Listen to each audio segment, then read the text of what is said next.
오늘 방영된 어게인 마이 라이프 10회에선 자신의 세력을 조금씩 불려가는 조태섭과 이에 맞서는 희우의 모습이 그려졌습니다. 희우는 황진용에게 고위공직자의 병역비리, 마약, 성상납 자료를 넘겼고 황진용은 인사청문회 때 이 자료를 오픈하게 됩니다. 그러나 조태섭은 이 사건을 이용해 오히려 자신에게 유리한 판을 깔아놓게 됩니다. 조태섭은 이 명단 안에 들어있는 사람들을 부른 후 비리 명단에서 빼주겠다고 하며 이들을 자신의 발 앞에 무릎 꿇게 합니다.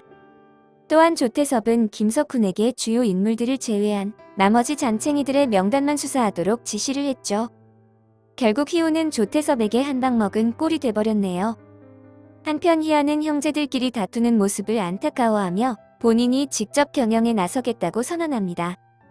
그러나 이 점을 못마땅해한 첫째 김용준은 결국 조태섭을 찾아가 자신의 비리를 덮고 자신이 천하그룹을 이어받을 수 있도록 손을 쓰게 되죠.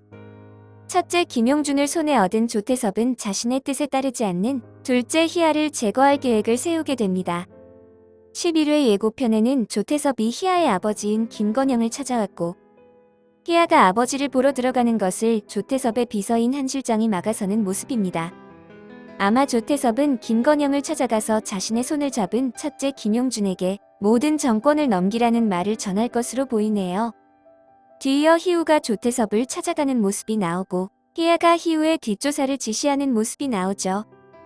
희아의 비서는 희우와 한 실장이 구치소 앞에서 만나는 모습을 몰래 찍게 됩니다. 또한 검찰은 천하그룹 오너 일가의 경영권 불법 승계와 조세포탈 등을 조사하기 위한 특별수사팀을 꾸렸는데요. 희아가 천하그룹 경영에 손을 대기 시작한 이상 당분간은 희우와 희아가 대립될 수밖에 없는 상황이죠. 희우가 조태섭과 접촉하고 있다는 걸 알게 된 희아는 희우를 의심하고 견제하기 시작할 것으로 보입니다. 그러나 희우가 조태섭과 만나는 이유는 따로 있어 보입니다. 예고편 마지막에 희우가 김석훈을 잡자는 이야기를 하는데요. 희우는 김석훈 검사장을 잡기 위해 조태섭과 잠시 손을 잡은 것으로 보여집니다. 검찰 내에서 막강한 힘을 가지고 있는 김석훈을 잡으려면 그보다 힘이 센 조태섭을 이용할 수밖에 없어 보입니다. 그동안 희우는 최종 목표인 조태섭을 잡기 위해 장일현, 최강진 등 그의 수족을 하나씩 잘라내었죠. 그리고 이번에 김석훈까지 잘라낸다면 조태섭의 힘은 더욱더 약해질 것으로 보입니다. 다음 주엔 어떤 흥미진진한 내용이 펼쳐질지 벌써부터 기대가 되네요.